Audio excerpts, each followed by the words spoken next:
hard to follow. Good evening, everybody.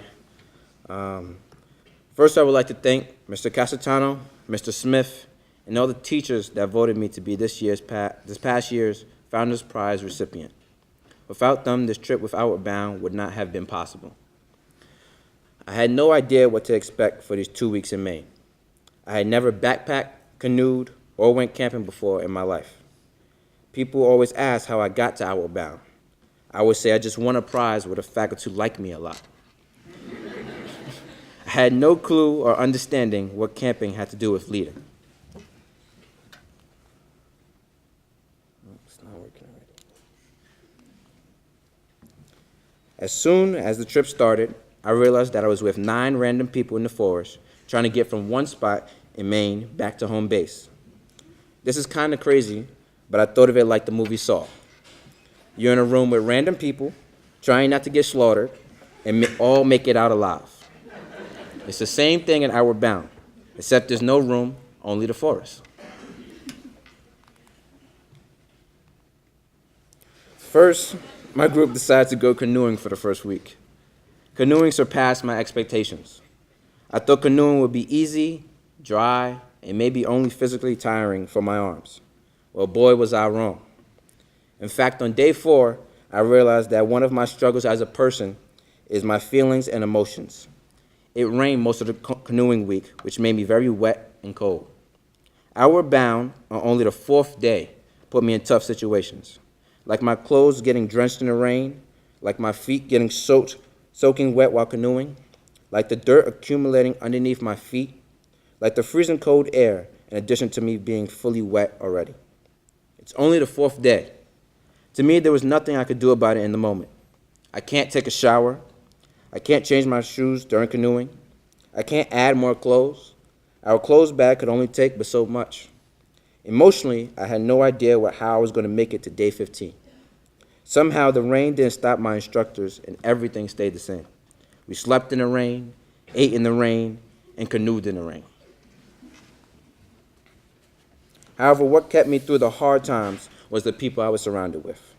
On the canoes during our long trips, which we would never do less than 7 miles a day, we would spend our time screaming at the mountains and try to hear our echoes and trying to beat each other with who could be the loudest. That is something that if I probably did now, you guys would think I'm crazy. But because it's nature, it's fine. Also, if you don't know by now, it's really easy to make me laugh. And when I start laughing, normally I can't stop for a very, very long time. During canoeing, I got to know my crew really well, and it would be the small things that would make me laugh, especially when we needed it the most. But just when it got good, it turned bad again. 2 people had gotten kicked out, and it was saddening for the rest of us. I mean, they both did things that obviously went against the rules, but that's besides the point. They were a part of a group in their special ways. Both were funny kids, and it was a shame they had to leave. The rest of the group got closer as a group because of it, which was helpful. I wouldn't have as strong a relationship without them leaving, to put that nicely. From knowing each other's poop schedule to the things that terrify each other, we got real intimate over this trip. One of the best things of the trip was when we each individually got a chance to go in a specific area for solo. Solo is where the instructors place you in an area that is not too close, but not too far from the instructors or other people in your group. You have to make your own tarp, sleep, eat, and learn to be your own friend. Our solo lasted a whole day, and most of mine was spent writing. Writing about what I want to accomplish on this trip, how to become a better Jayden, and more importantly, how to connect and express my emotions. The forest comes with one main responsibility: to leave no trace behind. The rules during the 2 weeks help you appreciate home appliances much more. For even things as simple as eating, brushing my teeth, and using the bathroom. After eating mac and cheese, peanut butter and jelly, and we had to lick our bowls clean to make sure no animals followed us through the woods. When we brushed our teeth, we had to make sure to spray the toothpaste and not spit into one area in the forest. Sometimes we had outhouses to use the bathroom in, but even they were dirty. Honestly, it was better to dig a hole, do my business, and cover it up. The closest thing we got to a shower was a dip, which is exactly what it sounds like. Put on swimming trunks, put your head under the water, and get out. Couldn't bring any shampoo or soap. Bug spray didn't help. I would apply it, and it felt like more bugs were eating away at my skin, especially at night when I couldn't stop itching for some reason. Sadly, there's no such thing as a laundromat in the woods, so we had to wear clothes over and over again. Now, how uncomfortable it is for you right now to listen to this as you squirm in your seats is nothing compared to how uncomfortable I was throughout this whole trip. Every moment of every day introduced a new challenge for me to get better that I had to embrace, otherwise I would still be stuck in the woods today.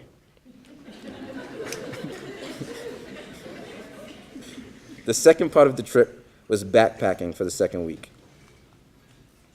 The first day, day 7, was harder than all the rest, mainly because I had no idea what I was getting myself into. Backpacking sounds easy at first. You would think that you travel on easily marked paths, and the hardest thing might be that you have a heavy backpack. Wrong. Most of our time was spent doing what campers would call bushwhacking, which is an intense method of moving branches out of our path that we used when trails were not an option.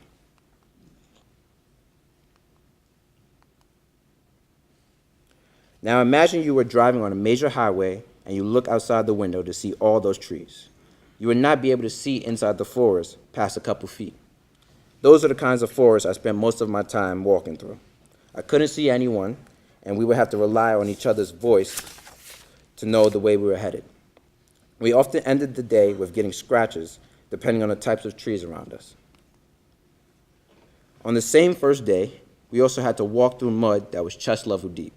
The current was strong, and if you did not go with a partner, you could be pulled away down the stream. Mud got everywhere. I still had mud underneath my toenails at the end of the trip. However, crossing it wasn't even the worst part about it.